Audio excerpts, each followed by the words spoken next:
Hello everyone, this is Sakshi Vishnoi in welcome to magnet brains, जहाँ पर आपको मिलेंगे 4 to 12 क्लास तक की सारे सब्जेक्ट्स की वीडियोस बिल्कुल free of cost. So students, अब हम क्या पढ़ेंगे? अब हम पढ़ेंगे sampling method. Okay, sample method. हमने हमारे लास्ट लेक्चर में क्या देखा था कि सेंसेस मेथड क्या होता है, सेंसेस का मतलब क्या होता है। ओके, अब हम देखेंगे सैम्पल मेथड क्या होता है। ठीक, so sample method is that method in which data is collected about the sample on a group of items taken from the population for examination and conclusions are drawn on their basis। क्या देख रहे हैं हम इस particular method में students कि जो हम डेटा कलेक्ट कर रहे हैं, जो इंफॉर्मेशन कलेक्ट कर रहे हैं, वो एक ग्रुप ऑफ आइटम्स से कलेक्ट कर रहे हैं। ओके, जो कि हमने कहां से ली है? एक पूरी पॉपुलेशन में से ली है। ओके, एंड फिर हम उनसे जो डेटा कलेक्ट हो रहा है उसके बेसिस पे कंक्लूजन्स ड्रॉ कर रहे हैं। ठीक, मतलब ये क्या हुआ? ये एक पार्ट हुआ हमारे सेंसस का। ओके, सेंसस में हमने क्या देखा कि पूरी पॉपुलेशन को हम इंक्लूड करेंगे, राइट? पूरी पॉपुलेशन को एक मान रहे थे। एंड सैम्पलिंग में क्या हुआ? सैम्पलिंग में हमने उस पूरी पॉपुलेशन में से कुछ ग्रुप को, ओके, किसी पर्टिकुलर स्पेसिफिक ग्रुप को या फिर जो जिस भी मेथड से हम सैम्पलिंग कर रहे हैं उसके अकॉर्डिंग हमने किसी ग्रुप से इंफॉर्मेशन कलेक्ट की है। ठीक है, उसे हम क्या बोलेंगे? सैंपल। ये जो पर्टिकुलर डायग्राम है स्टूडेंट्स, इससे हम और ज्यादा क्लियर कर सकते हैं, राइट? हमारा सैम्पलिंग। ओके, ये जो पर्टिकुलर पूरी जो टारगेट पॉपुलेशन है हमारे पास में, ये क्या है स्टूडेंट्स? ये है सेंसस। ओके, अगर पूरी पॉपुलेशन के बेसिस पे हम किसी भी चीज की इंफॉर्मेशन को कलेक्ट कर रहे हैं, ओके, अगर इस पूरी पॉपुलेशन को हम इंक्लूड कर रहे हैं तो ये क्या होगा? ये होगा हमारा सेंसस मेथड का यूज। ओके, लेकिन इस पूरी टारगेट पॉपुलेशन में से एक ग्रुप को हमने स्टडी किया। ओके, एक ग्रुप को हमने आइडेंटिफाई किया एंड सिर्फ उनसे हमने इंफॉर्मेशन ली। ओके, उनसे हमने कोई भी डेटा जनरेट किया है। ठीक है, तो ये ग्रुप क्या हुआ? ये ग्रुप हुआ हमारा सैंपल। ओके, इन शॉर्ट हम क्या बोल सकते हैं कि ये पूरा जो बड़ा एक जो ब्रॉड कंसेप्ट है वो है हमारा सेंसस, और उसमें से निकाला गया हुआ कोई भी एक ग्रुप या नंबर ऑफ आइटम्स को हम क्या बोलेंगे? उन्हें हम बोलेंगे sample. Okay, I hope students आप लोगों को क्लियर होगा सेंसस और सैंपल का मतलब। ओके, मतलब सैंपल का भी क्या मतलब होता है वो आप लोगों को क्लियर होगा, आई होप सो। ओके, इसके अगर हम एग्जाम्पल्स देखें स्टूडेंट्स कि सैंपल के क्या एग्जाम्पल्स हो सकते हैं, बहुत इजी से एग्जाम्पल्स हैं। आप लोग ब्लड टेस्ट करवाने जाते हैं, राइट? तो आप क्या दे के आते हैं? ब्लड सैंपल, है ना?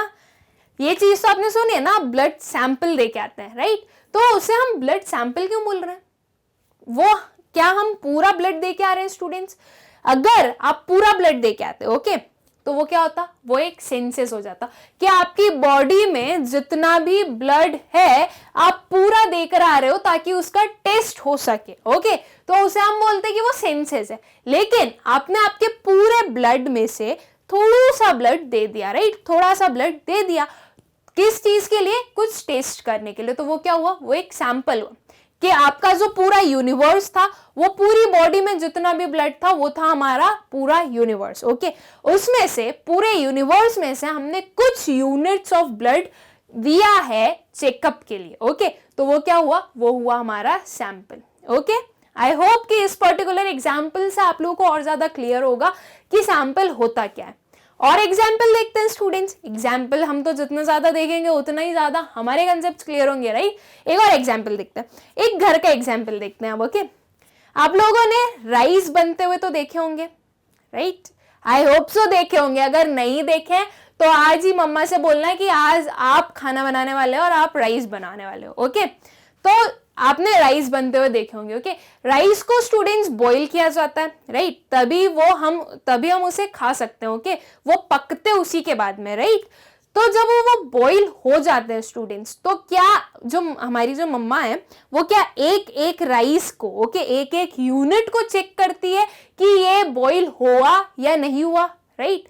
क्या वो ऐसा चेक करती है? नहीं, वो क्या करती है, जितने भी राइस बनाए हैं उसमें से कुछ एक दो पीसेस लिए, एक दो वो जो हमारे हम बोल सकते हैं आइटम्स हैं, एक दो आइटम्स लिए पूरे यूनिवर्स में से। ओके, पूरा यूनिवर्स क्या हुआ हमारा? जो पूरे राइस बनाए गए वो पूरा यूनिवर्स हुआ। ओके, उसमें से एक दो आइटम्स लिए, ओके, मतलब उसके एक दो ग्रेन्स लिए और उसे चेक किया कि क्या ये बॉईल हो गए या नहीं हुए। ठीक है, उस जो 1-2 ग्रेन्स को मम्मा ने चेक किया है उसके बेसिस पे उन्होंने ये चीज के कंक्लूजन पर पहुंच गई कि क्या जो पूरे राइस हैं वो बॉईल हो गए या नहीं हुए, राइट। तो ये क्या उन्होंने पूरे यूनिवर्स को देखा? नहीं, उन्होंने एक सैंपल को देखा। ओके, एक सैंपल के थ्रू वो एक कंक्लूजन पर आई कि हाँ ये जो राइस हैं ये बन चुके हैं। ओके, तो उन्होंने एक सैंपल का यूज किया, उन्होंने पूरी पॉपुलेशन का यूज नहीं किया। ओके, ये क्या हुआ हमारा एग्जाम्पल? ये हुआ हमारा एग्जाम्पल सैंपल का। ठीक, आई होप आप लोगों को क्लियर होगा। इफ नहीं है एक और एग्जाम्पल लेते हैं। ओके, ये फाइनल एग्जाम्पल है स्टूडेंट्स, अब तो पक्का पक्का पक्का क्लियर होना चाहिए आप लोगों को। वैसे भी बहुत इजी चीज है sample. Okay, I hope so कि आप लोगों को अभी तक क्लियर हो गया होगा। इफ फिर भी नहीं हुआ है तो इस वाले एग्जाम्पल से अब तो कम से कम हो ही जाएगा, राइट। इतने एग्जाम्पल्स तो बहुत होते हैं किसी भी चीज को पढ़ने के लिए। ठीक है, तो अब हम क्या देख रहे हैं? एक और एग्जाम्पल देख रहे हैं हमारे सैंपल का। ओके, स्टूडेंट्स, एक मोबाइल मैन्युफैक्चरिंग कंपनी है। ठीक है, उन्हें क्या देखना है? उन्हें कुछ इंफॉर्मेशन चाहिए, उन्हें डेटा कलेक्ट करना है इस बेसिस पे कि क्या फीचर्स एक पर्टिकुलर यंग पीपल को चाहिए है अपने मोबाइल फोन्स में। ओके, क्या फीचर्स चाहिए, उसकी क्या प्राइसिंग होनी चाहिए, ओके, क्या कलर्स होने चाहिए, उसकी जो बॉडी होती है एक मोबाइल की वो कैसी होनी चाहिए, कैमरा कैसा होना चाहिए, रैम कितनी होनी चाहिए, रोम कितनी होनी चाहिए, मतलब इन टोटल क्या क्या फीचर्स इंक्लूड करने हैं। ठीक है, तो एक जो मोबाइल मैन्युफैक्चरर है उन्होंने अपनी टारगेट पॉपुलेशन को लिया है यूनिवर्सिटी के स्टूडेंट्स को। ओके, यूनिवर्सिटी जो कॉलेज में स्टडी कर रहे हैं वो यूनिवर्सिटी के स्टूडेंट्स को उन्होंने अपनी टारगेट पॉपुलेशन लिया। ओके, नाउ स्टूडेंट्स, हम मान रहे हैं कि जो यूनिवर्सिटी है, ओके, उसमें आप मान लीजिए कि something around 5 to 6 lakh students हैं। कितने? 5 to 6 लाख। ओके, नाउ एक जो मोबाइल मैन्युफैक्चरर है, क्या उसके लिए ये एक इजी टास्क है कि वो एक एक पर्टिकुलर जो 6 लाख स्टूडेंट्स हैं उसमें से पर्टिकुलर एक एक स्टूडेंट के पास जाए, उनसे पूछे कि उनको क्या फीचर्स चाहिए, ये सारी चीजें वो एक एक पर्सन से, एक एक स्टूडेंट से जाके पूछे? क्या ये चीज पॉसिबल है? प्रैक्टिकली सोचिए। ऐसे तो हम बोलेंगे तो हाँ बिल्कुल पॉसिबल है, पॉसिबल तो कुछ भी हो सकता है मैम, पॉसिबल तो करने के बाद ही तो होगा, ऐसे थोड़ी ना पॉसिबल हो जाएगा। प्लीज मुझे ये सारी लाइंस मत बताइएगा। ओके, प्रैक्टिकली सोचिए कि क्या ये चीज पॉसिबल है कि आप हो, ओके, आप एक मैन्युफैक्चरिंग कंपनी, एक मोबाइल मैन्युफैक्चरिंग कंपनी हो, आपको विद इन 5 days पता करना है कि क्या फीचर्स होने चाहिए आपके एक मोबाइल फोन में ताकि जो यूथ है वो उसे प्रेफर करेगी। ओके, तो क्या आप पूरे 6 लाख स्टूडेंट्स में, ठीक है, एक एक स्टूडेंट के पास जाके उनसे पूछ सकते हैं कि आपकी क्या प्रेफरेंस है, आपको कैसे फीचर्स चाहिए? क्या आप पूछ सकते हैं?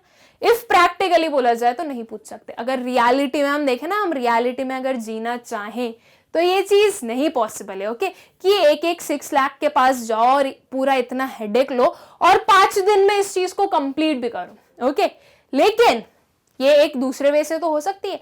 पूरे 6 लाख के पास जाने की क्या नीड है यार? थोड़ा ये हम क्या देख रहे हैं, एक होमोजीनियस ग्रुप है कि ये जो पूरी यूनिवर्सिटी के स्टूडेंट्स है ये कहीं ना कहीं इनकी कुछ ना कुछ नीड्स तो सेम ही होगी, राइट। उन्हें उनकी जो नीड्स है वो सेम होगी कि नहीं ये पर्टिकुलर फीचर्स होने चाहिए, ये पर्टिकुलर फीचर है ये हमें बहुत नीडेड है, हमारी स्टडी में काम आएंगे या किसी भी चीज में काम आएंगे, तो ये ऐप्स होने चाहिए, ये फीचर्स होने चाहिए, ये पर्टिकुलर प्राइसेस होने चाहिए ताकि वो हमें ज्यादा कॉस्टली ना लगे। ओके, तो ये सारी चीजें एक होमोजीनियस चीज पे हम पढ़ रहे हो कि एक काइंड ऑफ होमोजीनियस। ये तो हमने क्या किया, हमने कुछ सैंपल्स कलेक्ट किए। हमने उन 6 लाख में से सोचा कि अगर हम कुछ 700 to 800 स्टूडेंट्स का भी देख लें अगर कि उन्हें क्या फीचर्स चाहिए तो भी काम चल सकता है, राइट। वो जो 6 लाख हैं उनको कुछ 600-700 स्टूडेंट्स रिप्रेजेंट कर सकते हैं, ठीक है। तो हमने क्या किया, हमने वो 6 लाख को पूरे को यूज नहीं किया। ओके, जो पूरे 6 लाख हैं उनका यूसेज नहीं किया, हमने उनमें से कुछ 600-700 स्टूडेंट्स को एज एन सैंपल लिया जो कि पूरे ग्रुप को रिप्रेजेंट करेंगे, ठीक है। तो ये क्या हुआ, हमने एक सैंपल लिया ताकि हमें इंफॉर्मेशन मिल सके, ठीक। आई होप स्टूडेंट्स कि अब तो आप लोगों को क्लियर होगा कि सैंपल मेथड किसे कहते हैं हम, ओके, एंड सैंपल मेथड क्या होता है, ओके। देन सुटेबिलिटी, नाउ जो सैंपल मेथड है वो कहां पर सुटेबल होता है, ओके, वो हम देखते हैं। The size of population is very large, कैसा है हमारे पॉपुलेशन का साइज, वेरी लार्ज, जहां पे बहुत ज्यादा लार्ज पॉपुलेशन हो वहां पर हम सैंपलिंग का यूज कर सकते हैं, ओके। हमने अभी जो मोबाइल वाले एग्जाम्पल देखा था स्टूडेंट्स, उसमें क्या देखा कि 6 लाख स्टूडेंट्स हैं, राइट, एक पॉपुलेशन का साइज बहुत ज्यादा था, तो हमने सैंपलिंग का यूज किया, ओके, हमने सेंसस का यूज नहीं किया कि हम एक एक पर्टिकुलर इंडिविजुअल से जाकर नहीं पूछ रहे हैं, हमने सैंपलिंग का यूज किया, ठीक है। तो सैंपलिंग का यूज किया क्योंकि पॉपुलेशन बहुत ज्यादा थी, तो हमने सोचा कि इस पूरी पॉपुलेशन को कुछ एक जो ग्रुप है हमारा वो रिप्रेजेंट कर सकता है, ओके। तो क्योंकि साइज जहां पर बहुत ज्यादा लार्ज साइज हो हमारी स्टडी का, ओके, वहां पे हम क्या किस पर्टिकुलर मेथड का यूज करते हैं, सैंपलिंग मेथड का, okay. Very high degree of accuracy is not needed, बहुत ज्यादा हाई डिग्री ऑफ एक्यूरेसी की नीड नहीं होती है, ओके। नाउ स्टूडेंट्स यहाँ पे ये पर्टिकुलर चीज क्यों आई कि यहाँ पे जहां पर आपको हाई डिग्री ऑफ एक्यूरेसी की नीड नहीं हो वहां पे आप इसे यूज कर सकते हैं, बिकॉज स्टूडेंट्स यहाँ पे हम एक एक पर्टिकुलर इंडिविजुअल को स्टडी नहीं कर रहे हैं, राइट। हमने हर एक पर्सन के पास जाके नहीं पूछा कि आपकी प्रेफरेंसेस क्या है, हमने सिर्फ एक ग्रुप से पूछा, ओके, हमने कुछ लोगों से पूछा है जो कि पूरी पॉपुलेशन को रिप्रेजेंट कर रहे हैं, राइट। तो हमने क्या किया, हमने ये देखा कि यहाँ पे हो सकता है कि जो इंफॉर्मेशन हमें मिली है वो इतनी एक्यूरेट ना हो, किसी और की कुछ और प्रेफरेंसेस हो, किसी और पर्टिकुलर लार्ज ग्रुप की कुछ और प्रेफरेंसेस हो, लेकिन हमने कंक्लूजन्स ड्रॉ कर लिए किस बेसिस पे, जो हमने सैंपल्स लिए थे उनके बेसिस पे, ओके। तो यहाँ पे हम एकदम एक्यूरेट आंसर की उम्मीद नहीं कर सकते, ओके। यहाँ पे हमें थोड़ी एक्यूरेसी में ऐसा लग सकता है कि हाँ ये शायद इतना एक्यूरेट ना हो, ठीक है। Intensive examination of diverse items is not required, okay? Intensive examination का requirement ना हो, हर एक पर्टिकुलर इंडिविजुअल को इंक्लूड करने की जरूरत ना हो, एकदम हमें इतनी ऐसा कंक्लूजन नहीं चाहिए कि उसमें एक एक इंडिविजुअल से ली गई हुई इंफॉर्मेशन हो हमें, ओके। जो एक ग्रुप हमें इंफॉर्मेशन दे रहा है उसके अकॉर्डिंग अगर काम चल रहा है तो वहां पे हम ये जो सैंपलिंग मेथड है उसका यूज कर सकते हैं, ठीक है। When different units of the universe are broadly similar to each other, क्या हो रहा है, जो हमारे डिफरेंट यूनिट्स हैं किसके स्टूडेंट्स, यूनिवर्स के, वो ब्रॉडली सिमिलर है एक दूसरे के, ओके। कहीं ना कहीं सिमिलैरिटी दिख रही है हमें जो हमारा पूरा यूनिवर्स है उसमें, ओके। अगर सिमिलर है तो हम सैम्पलिंग का यूज कर सकते हैं, क्योंकि जब हमारी जो इंफॉर्मेशन है, जो हमारे जो आइटम्स हैं वो सिमिलर हैं, तो वो हमें एक चीज क्या बता रहे हैं कि आप अगर किसी भी आइटम को सिलेक्ट करोगे तो वो आपको दूसरे आइटम की इंफॉर्मेशन भी दे देगा, राइट। तो अगर आपकी इंफॉर्मेशन, आपका जो पूरा यूनिवर्स है उसमें हर एक आइटम कहीं ना कुछ सिमिलैरिटी दिखा रहा है, तो आप इस पर्टिकुलर मेथड का यूज कर सकते हैं, ओके। जैसे कि स्टूडेंट्स देखिए हमने जो राइज वाला एग्जाम्पल लिया था, राइट, उसमें जो राइज है स्टूडेंट्स वो सिमिलर है, राइट, वो एक दूसरे के जैसे ही है, तो हर एक पर्टिकुलर इंडिविजुअल आइटम को चेक करने की जरूरत नहीं है वहां पे, राइट। हमने सिर्फ एक दो आइटम्स को चेक किया, एक दो ग्रेन्स को चेक किया और उससे हम एक कंक्लूजन पर पहुंच गए कि हाँ ठीक है, जो राइज है वो बॉईल हो गए हैं या फिर वो बॉईल नहीं हुए, ठीक है। आई होप स्टूडेंट्स आप लोगों को क्लियर होगा कि आपका जो सैम्पलिंग मेथड है वो कहां पर सूटेबल होता है, ओके, किन जगहों पर हम जो हमारा सैम्पलिंग मेथड है उसका यूज कर सकते हैं, ठीक। Then factors affecting size of sample, ना हमारा जो सैंपल है उसका साइज कैसा होना चाहिए, क्या वो बड़ा होना चाहिए बहुत ज्यादा, या वो हम एक छोटे सैंपल से भी एक पर्टिकुलर यूनिवर्स की या पॉपुलेशन की इंफॉर्मेशन जनरेट कर सकते हैं। तो क्या फैक्टर्स हैं जो कि अफेक्ट करते हैं हमारे साइज ऑफ सैंपल को, ओके, वो हम देखते हैं। Size of population, now students आप जिस भी पॉपुलेशन की स्टडी कर रहे हो, राइट, उसमें क्या साइजेस है, ओके, वो किस साइज की पॉपुलेशन है। अगर बहुत ज्यादा लार्ज पॉपुलेशन हो तो आपको आपका जो सैंपल है वो भी थोड़ा बड़ा रखना पड़ेगा, राइट। क्यों? बिकॉज जितना ज्यादा लार्ज सैंपल उतनी ज्यादा हम डाइवर्सिटी देख सकते हैं उसमें, ओके, बहुत ज्यादा अलग अलग चीजें देख सकते हैं। तो अगर बहुत ज्यादा बड़ा आपका पॉपुलेशन साइज है तो आपको सैंपल भी उसके अकॉर्डिंग रखना पड़ेगा, ओके। जैसे कि 6 लाख स्टूडेंट्स थे, उसमें आप 500-600 स्टूडेंट्स को इंक्लूड कर रहे हो, तो ये चीज एक बहुत ही छोटी चीज हो रही है, ओके। सॉरी, इसमें सुटेबिलिटी क्या होगी, सही चीज क्या होगी? 6 लाख में से एटलीस्ट आप 60,000 70,000 स्टूडेंट्स को तो इंक्लूड करें ही, ओके। तो ये सुटेबिलिटी ये हमें बता रहा है कि क्या फैक्टर्स है जो कि आपके साइज ऑफ पॉपुलेशन को अफेक्ट कर रहे हैं, ओके। मान लीजिए आपका पॉपुलेशन का साइज छोटा है, 60-70,000 आपकी जो पूरी पॉपुलेशन है उसकी स्ट्रेंथ है, तो आप कुछ 6,000 या 7,000 आइटम्स को इंक्लूड करोगे तो चल जाएगा काम, ओके। तो जैसा भी आपका साइज ऑफ पॉपुलेशन रहेगा उसके अकॉर्डिंग आपको आपका साइज ऑफ सैंपल भी रखना है, ठीक। डिग्री ऑफ एक्यूरेसी डिजायर्ड, अगर बहुत ज्यादा हाई डिग्री ऑफ एक्यूरेसी की नीड हो तो आपको कैसा सैंपल साइज यूज करना पड़ेगा?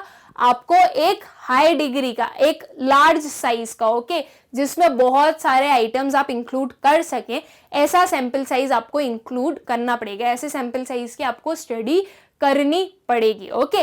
अगर आपको बहुत ज्यादा एक्यूरेसी की नीड नहीं हो, आपको अगर ऐसा लगे कि नहीं, अगर एक्यूरेसी नहीं है, थोड़ी बहुत कम भी है, तो काम चल जाएगा, ओके। तो अगर ऐसी वाली कोई सिचुएशन हो तो आप एक छोटे सैंपल की भी स्टडी कर सकते हो, ओके।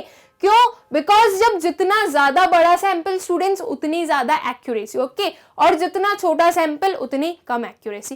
तो आप कैसे एक्यूरेसी डिजायर कर रहे हो उसके अकॉर्डिंग आपका सैंपल साइज रहेगा, ठीक।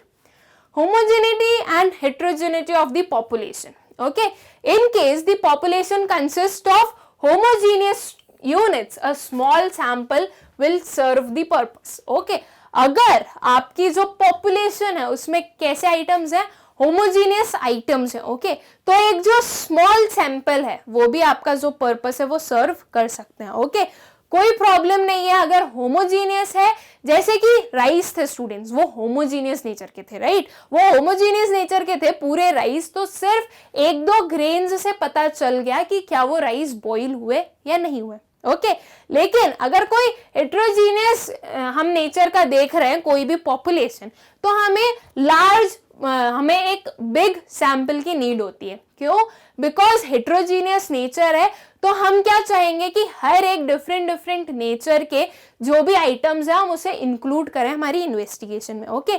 इसलिए हेट्रोजीनियस नेचर में थोड़ा बिग सैंपल होना चाहिए हमारे पास में, ओके।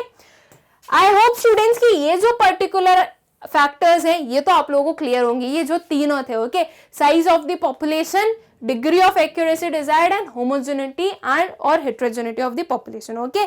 होमोजेनिटी में क्या होगा? अगर होमोजीनियस है आपकी पॉपुलेशन तो एक छोटा सैंपल भी काम कर सकता है। अगर हेट्रोजीनियस है आपका पॉपुलेशन, तो एक बिग सैंपल की नीड होती है हमें, ठीक है। Then nature of the study, फिर किस टाइप का नेचर है हमारी एक स्टडी का, वो डिपेंड करेगा कि हमारा जो सैंपल का साइज है वो कैसे होने वाला है, okay. So in case of intensive and continuous study a small sample is quite appropriate. अगर एक कंटिन्यूअस या फिर एक इंटेंसिव स्टडी है, ओके, मतलब एक कंटिन्यूअस स्टडी है, अभी करी, फिर थोड़े टाइम के बाद में वो और आ जाएगी, एक रिकरिंग नेचर की अगर स्टडी है तो एक स्मॉल साइज ऑफ जो सैंपल है वो भी अप्रोप्रिएट हो सकता है, ओके। मतलब एक स्मॉल साइज से भी काम चल सकता है। क्यों? बिकॉज ये कंटिन्यूअस है, ये बार बार रिकरिंग है, तो यहाँ पे अगर हम एक छोटा साइज लेंगे किसी भी सैंपल का तो भी काम हमारा चल सकता है, ओके। हमें एक जो रिक्वायर्ड लेवल ऑफ एक्यूरेसी है वो मिल सकती है, ठीक। लेकिन अगर कोई अनरिपीटेड या फिर एक्सटेंसिव स्टडी है तो यहाँ पे किस चीज की रिक्वायरमेंट होगी? लार्जर सैंपल साइज की, ओके। यहाँ पे हमें सैंपल साइज की कैसी नीड होगी स्टूडेंट्स? एक लार्ज सैंपल साइज की, ओके। कि यहाँ पे क्या देख रहे हैं भाई कि ये अनरिपीटेड नेचर की है, ये बार बार रिपीट नहीं होने वाली है, एक बार जो कंक्लूजन आ गया वो आ गया, ओके। अब ये वापस रिपीट नहीं होगा, तो ऐसे केस में हम क्या प्रेफर करेंगे कि एक लार्ज सैंपल साइज हो, ठीक। Then respondents' nature.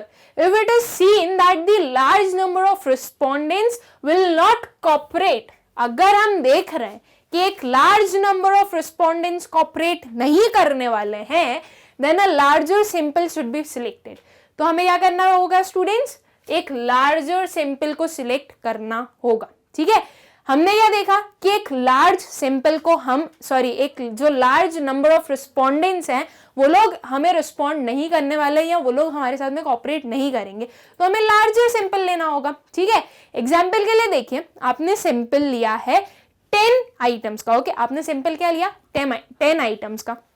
अब उसमें से मान लीजिए कि आपके जो रिस्पोंडेंट्स हैं वो कुछ 7 रिस्पोंडेंट्स ऐसे हैं जो कि आपके साथ में कॉपरेट नहीं कर रहे हैं। ओके, वो आपको रिस्पॉन्ड नहीं कर रहे हैं, सिर्फ 3 रिस्पोंडेंट्स ने आपको रिस्पॉन्ड किया है, आपको इंफॉर्मेशन दी है। ओके, तो क्या आपका इन्वेस्टिगेशन पूरा हो गया उन 3 रिस्पोंडेंट के आंसर से? नहीं।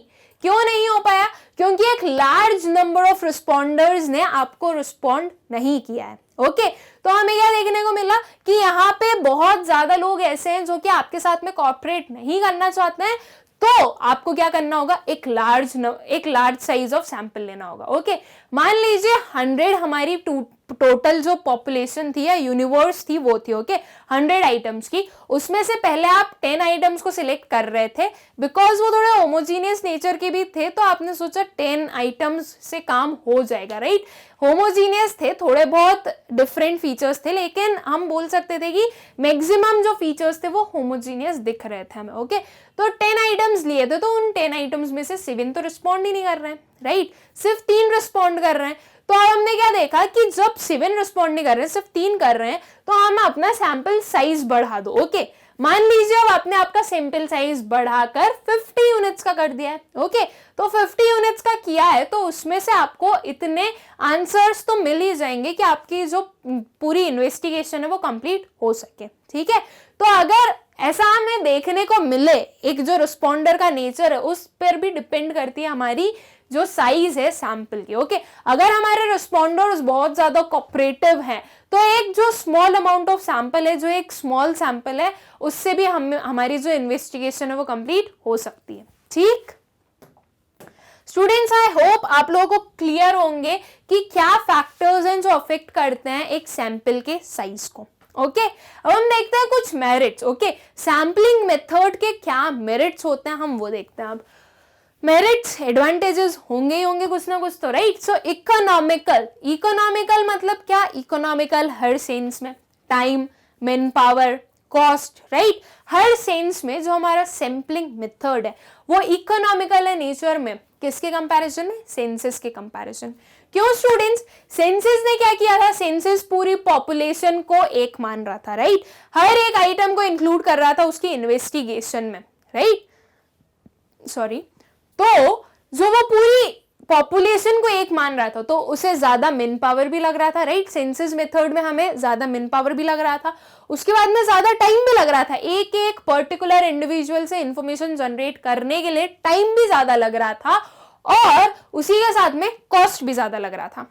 राइट, लेकिन वही चीज जब हम सैंपलिंग में देखेंगे तो हम क्या देख रहे हैं कि सैंपल एक छोटा पार्ट है। राइट, एक छोटा ग्रुप है उस सेंसेस में से, पूरी यूनिवर्स में से, तो इसमें हमें टाइम भी कम लगेगा क्योंकि हमें कम लोगों के ऊपर इन्वेस्टिगेशन करनी है, कम लोगों पर स्टडी करनी है। राइट, उसके बाद में मैन पावर भी कम लगेगा क्योंकि जब हमारी जो रिस्पॉन्डर्स हैं वो कम है, तो हमारे इन्वेस्टिगेटर्स भी कम की ही नीड होगी हमें। ठीक है, एंड कॉस्ट कम लगेगा। जब मैन पावर कम है, जब हमारा एरिया ऑफ इन्वेस्टिगेशन छोटा है, तो हमारा जो कॉस्ट है वो भी कम होगा। ओके, इसलिए जो सैंपलिंग मेथड है वो कैसा है, वो इकोनॉमिकल है। Okay, so sample method of investigation is economical because only some units of the population are studied. Okay, क्यों इकोनॉमिकल स्टूडेंट्स? बिकॉज सिर्फ कुछ यूनिट्स है पॉपुलेशन की जो कि हम स्टडी करते हैं। ठीक है, देन टाइम सेविंग क्यों हुई स्टूडेंट्स? बिकॉज यहाँ पे एक छोटा ग्रुप है। ओके, हम बहुत ज्यादा आइटम्स को इंक्लूड नहीं कर रहे हैं। राइट, हम कुछ आइटम्स के ऊपर स्टडी कर रहे हैं, तो वो कम टाइम में स्टडी पूरी हो रही है। ठीक, तो वो क्या है, वो है हमारा टाइम सेविंग। ओके, हमारा जो सैम्पलिंग मेथड है वो क्या है, हमारी टाइम सेविंग है। ठीक है, so in this method only limited number of items are investigated. As such, the process of investigation is time saving, not time consuming. Okay, यहाँ पे क्या है, सिर्फ limited number of items investigate किए जाते हैं, इसलिए ये time saving है, time consuming नहीं है। ठीक, आइडेंटिफिकेशन ऑफ एरर। अगर कोई भी एरर हो जाए स्टूडेंट्स हमारी स्टडी में, राइट, हमारे कलेक्शन में, तो हम उसे आइडेंटिफाई कर सकते हैं। क्यों आइडेंटिफाई कर सकते हैं स्टूडेंट्स? बिकॉज यहाँ पे जो हमने पूरी स्टडी की है वो कुछ लिमिटेड लोगों पर की है, राइट। तो उन लिमिटेड लोगों पर जो स्टडी हुई है उसमें हम जो हमारा एरर है वो आइडेंटिफाई कर सकते हैं। यही चीज अगर हम देखें कि हमने पूरे यूनिवर्स को एक मान लिया है, राइट, अगर पूरा यूनिवर्स एक हो जाता है तो पूरे यूनिवर्स की स्टडी करना एक डिफिकल्ट टास्क है। ठीक है, तो जब पूरे यूनिवर्स को एक माना है तो उसमें अगर कोई एरर हुआ, ओके, तो आप कैसे आइडेंटिफाई करोगे किस पर्टिकुलर एरिया से एरर हो रहा है, कहां से क्या प्रॉब्लम हुई, ये सारी चीजों को देखना बहुत ही डिफिकल्ट टास्क है। ओके, लेकिन जब आपके जो नंबर ऑफ आइटम्स है वो लिमिटेड है, ओके, तो आप उसमें जो आपका एरर है वो आइडेंटिफाई कर सकते हैं। ठीक, so because only a limited number of items are covered, errors can easily identified. To that extent, sampling method shows better accuracy. Okay, क्या हो रहा है, क्योंकि यहाँ पे सिर्फ limited number of items cover किए जा रहे हैं, इसलिए जो एरर है वो इजीली आइडेंटिफाई हो सकता है।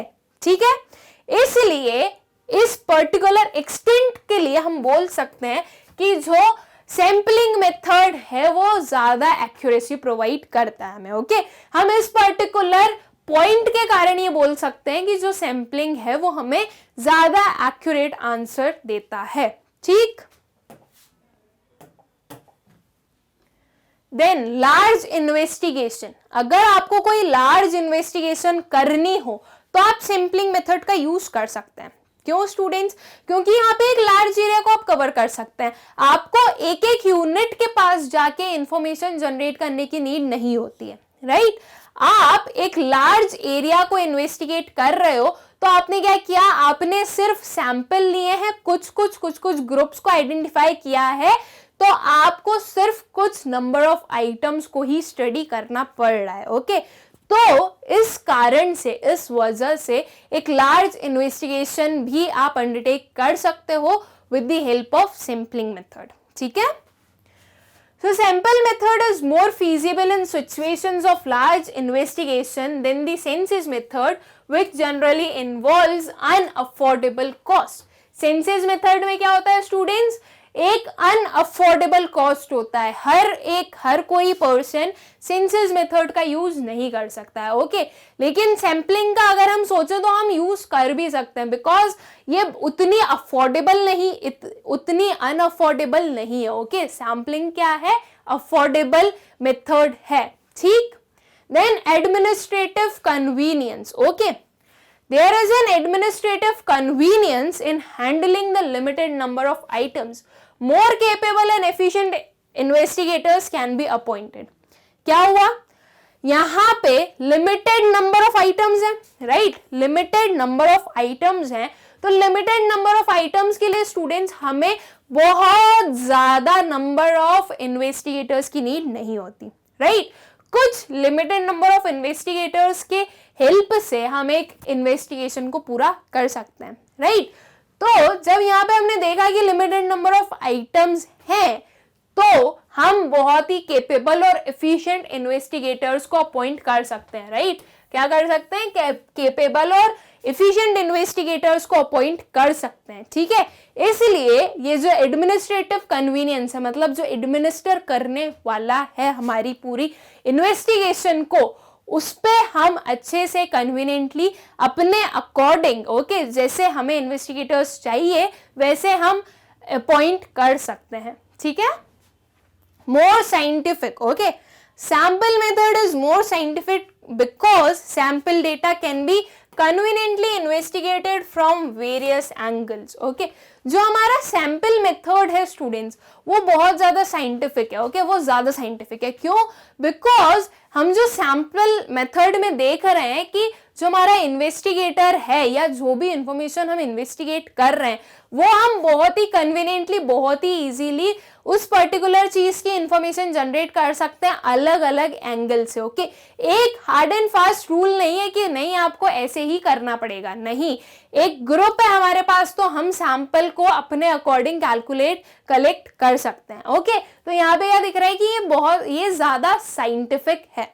ठीक स्टूडेंट्स, आई होप कि आप लोगों को क्या मेरिट्स होते हैं एक सैम्पलिंग मेथड के वो क्लियर होंगे कि कहां पे एडवांटेजेस हम देख सकते हैं एक सैम्पलिंग मेथड के। ओके, देन उसी के साथ में आते हैं उसके कुछ डीमेरिट्स तो होंगे। हर एक चीज के सिर्फ एडवांटेजेस नहीं होते ना, डिसएडवांटेजेस भी होते हैं। तो क्या इसके डीमेरिट्स होते हैं हम वो देखते हैं। ओके, पार्शियल, यहाँ पे पार्शियलिटी देख सकते हैं स्टूडेंट्स। क्यों देख सकते हैं? बिकॉज यहाँ पे हर एक आइटम को इंक्लूड नहीं किया जा रहा है। ओके, कुछ सिलेक्टेड आइटम्स को हम इंक्लूड कर रहे हैं। तो वो जो सिलेक्शन हुआ है ना, राइट, वो जो आइटम को सिलेक्ट किया है हमने, वो जो प्रोसेस हुई है सिलेक्ट करने की, उसमें बायसनेस आ सकती है, राइट। जो इन्वेस्टिगेटर है उसकी बायसनेस आ सकती है इस पर्टिकुलर चीज में। ओके, वो सोच सकता है, वो उसके अकॉर्डिंग किसी भी सैंपल को सिलेक्ट कर सकता है। ओके, तो यहाँ पे क्या देख सकते हैं हम कि ये पार्शियल है। जो हमारा सैंपलिंग मेथड है वो कैसा होता है? पार्शियल होता है। वही चीज अगर हम सेंसेस में देखें स्टूडेंट्स तो वो पार्शियल नहीं होता है। क्यों? बिकॉज वहां पे तो हर एक आइटम को इंक्लूड कर रहे हैं हम। ओके, तो यहाँ पे पार्शियलिटी वाली बात ही नहीं आएगी। हर एक आइटम को इंक्लूड कर रहे हो आप, तो हर एक आइटम के पास बिल्कुल इक्वल चांस है कि वो सिलेक्ट होंगे क्या? वो तो सिलेक्टेड है ही। ओके, तो यहाँ पे इंफॉर्मेशन जो है वो पार्शियल नहीं होती है। ठीक, so it is only a partial investigation of the universe. Okay, the investigator's bias in selection of sample is not ruled out. Okay, accordingly the results may biased as well. यहाँ पे क्या हुआ? Sample के selection में biasness आ सकती है। ठीक है, देन रॉन्ग कंक्लूजन्स, कुछ रॉन्ग कंक्लूजन्स भी ड्रॉ किए जा सकते हैं स्टूडेंट्स। क्यों? बिकॉज हर एक आइटम को नहीं हम सिलेक्ट कर रहे हैं ना, हमने क्या किया, सिर्फ कुछ सिलेक्टेड आइटम्स को लिया एंड उनसे इंफॉर्मेशन ली, राइट।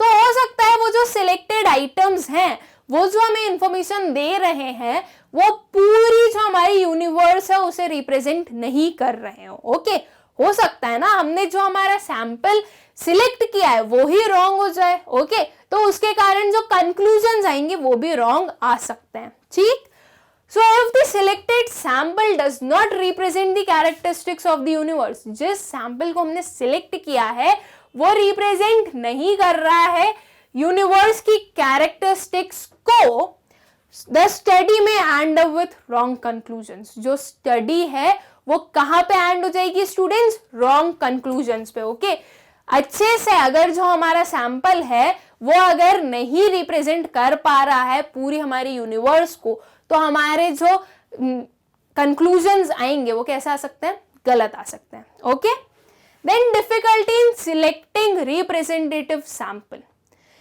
ये चीज बहुत डिफिकल्ट है कि आप जो सैंपल सिलेक्ट कर रहे हो वो रिप्रेजेंटेटिव हो, या फिर आप एक रिप्रेजेंटेटिव सैंपल को सिलेक्शन करें। ओके, ये चीज थोड़ी नहीं, काफी डिफिकल्ट है। आपको चूज करना पड़ेगा कि ऐसा कौन सा सैंपल आप सिलेक्ट करें जिसमें वो सारे फीचर्स हो कि वो पूरी पॉपुलेशन को रिप्रेजेंट कर सके। ओके, अगर कोई गलत सैंपल आपने सिलेक्ट कर लिया, ओके, कोई ऐसा आपने जो सैंपल था वो सिलेक्ट कर लिया जो कि पूरी पॉपुलेशन को रिप्रेजेंट नहीं कर रहा हो, तो उसे वो हमें एक रॉन्ग कंक्लूजन दे सकता है। ठीक है, so it is not very easy to select a sample which would represent the characteristics of entire population.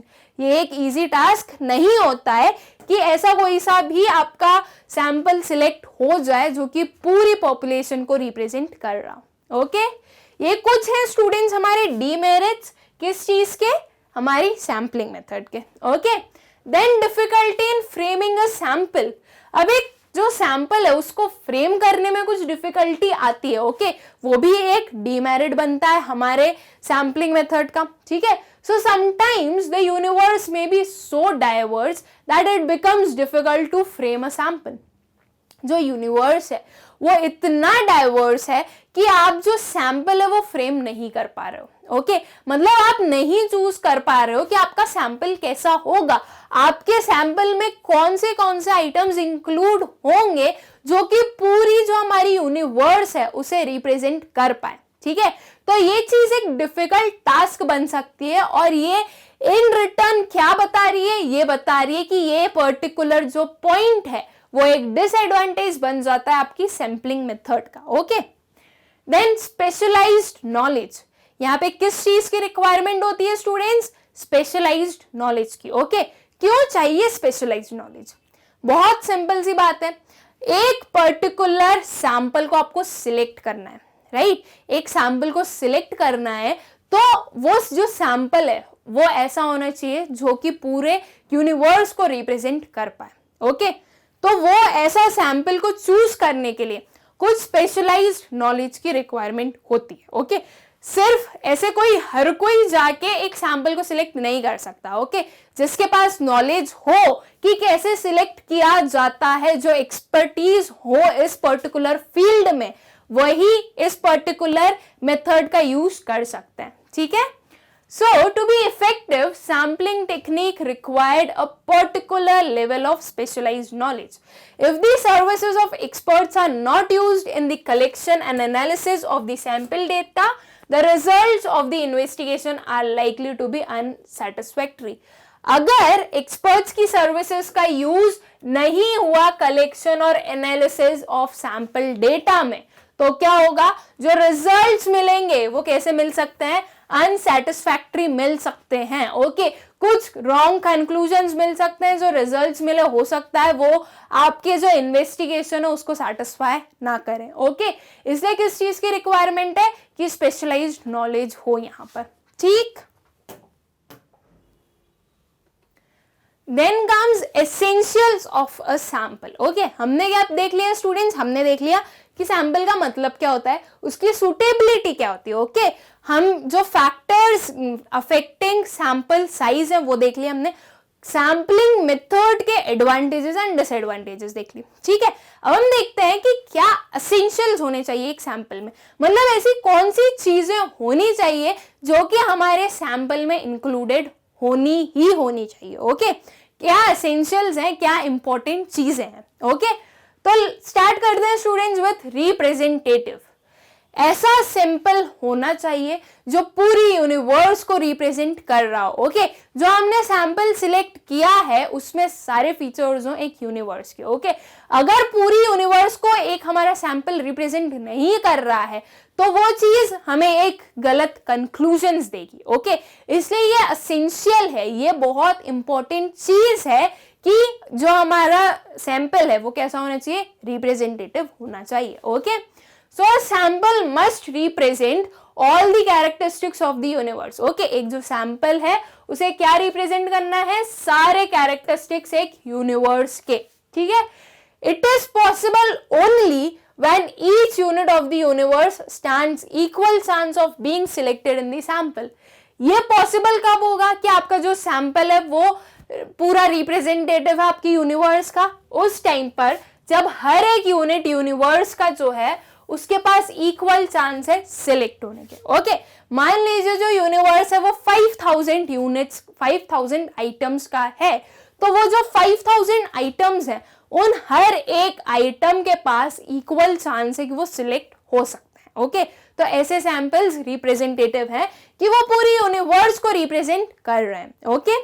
Then independent, क्या होना चाहिए हमारे सैंपल को, इंडिपेंडेंट, ओके।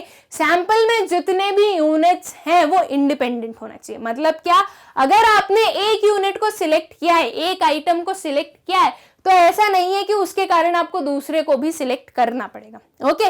मान लीजिए कोई आइटम है ए, ओके, आपने ए को सिलेक्ट किया है और वो कहीं ना कहीं बी को अफेक्ट कर रहा है, ओके, तो अब बी को भी सिलेक्ट करना पड़ेगा हमें, ठीक है, तो इसके कारण क्या हुआ, ए भी सिलेक्ट हुआ, बी भी सिलेक्ट हुआ। तो ऐसे आइटम्स नहीं होने चाहिए। ओके, जो हमारा सैंपल है उसमें आइटम्स कैसे होने चाहिए, इंडिपेंडेंट होने चाहिए। ए को सिलेक्ट करने पर बी पर कोई इफेक्ट नहीं होना चाहिए। ओके, इस पर्टिकुलर चीज को हम क्या बोलते हैं, इंडिपेंडेंट, कि एक के सिलेक्शन से दूसरे के ऊपर कोई भी इफेक्ट नहीं हो रहा है। ठीक है, सो हमारे जो यूनिट्स हैं, जो हमारे आइटम्स हैं सैंपल के, वो कैसे होने चाहिए, इंडिपेंडेंट होने चाहिए। ठीक, so all units of the sample must be independent of each other. Okay, in other words, inclusion of one item in the sample should not be dependent upon the inclusion of some other items of the universe. Okay, मतलब अगर आप किसी एक item को include कर रहे हो तो उसे इंक्लूड करने के पीछे का रीजन ये नहीं होना चाहिए कि वो किसी और आइटम के कारण इंक्लूड हुआ है। ओके, हर एक आइटम को इंडिपेंडेंट होना चाहिए। ठीक है,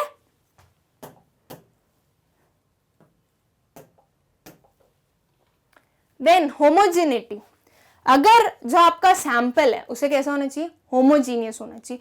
जब वो होमोजीनियस होगा तभी तो वो पूरी यूनिवर्स के जो कैरेक्टरिस्टिक्स है उन्हें अच्छे से बता पाएगा। Okay, so homogeneity, if more than one sample are selected from a universe, these samples should be homogeneous and not contradictory to each other. Okay, ये जो हम सिलेक्ट कर रहे हैं एक एक आइटम को, वो होमोजीनियस होना चाहिए, वो एक दूसरे से सिमिलर होना चाहिए, एक दूसरे के अपोजिट नहीं होना चाहिए। ओके, ये एक इंपॉर्टेंट चीज है, हमें एक सैंपल में देखनी होती है वो। ठीक है, then adequacy, the number of items in the sample should be fairly adequate so that some reliable conclusions are drawn covering the characteristics of the universe as a whole. क्या होना चाहिए हमारे सैंपल को, एडिक्वेट होना चाहिए। Okay, जो sample का size है वो एडिक्वेट होना चाहिए अकॉर्डिंग टू आपका क्या पूरे यूनिवर्स का साइज है या आपका क्या इन्वेस्टिगेशन का मोटिव है। ओके, जो हमने पढ़े थे factors affecting size of the sample, वो सारी चीजों को हमें ध्यान में रखना है। ओके, उन्हीं के कारण जो हमारा सैंपल है वो कैसा होगा, वो एडिक्वेट होगा। ओके, जैसा रिक्वायर्ड है वैसा बनेगा वो। ठीक है, तो ये कुछ एसेंशियल्स हैं स्टूडेंट्स, ये कुछ इंपॉर्टेंट चीजें हैं जो कि हमारे सैंपल में होनी चाहिए। ओके, आई होप स्टूडेंट्स आप लोगों को क्लियर होगा कि सैंपल का मतलब क्या होता है, सैंपल के क्या एडवांटेजेस होते हैं, क्या डिसएडवांटेजेस होते हैं और क्या इंपॉर्टेंट पॉइंट्स होते हैं जो कि एक सैंपल में होने चाहिए। ठीक है, अब हम हमारे नेक्स्ट लेक्चर में क्या पढ़ेंगे, हम पढ़ेंगे कि सेंसेस और सैंपल में क्या डिफरेंसेस होते हैं। ओके, हमने पढ़ लिया कि सैंपल का मतलब क्या होता है,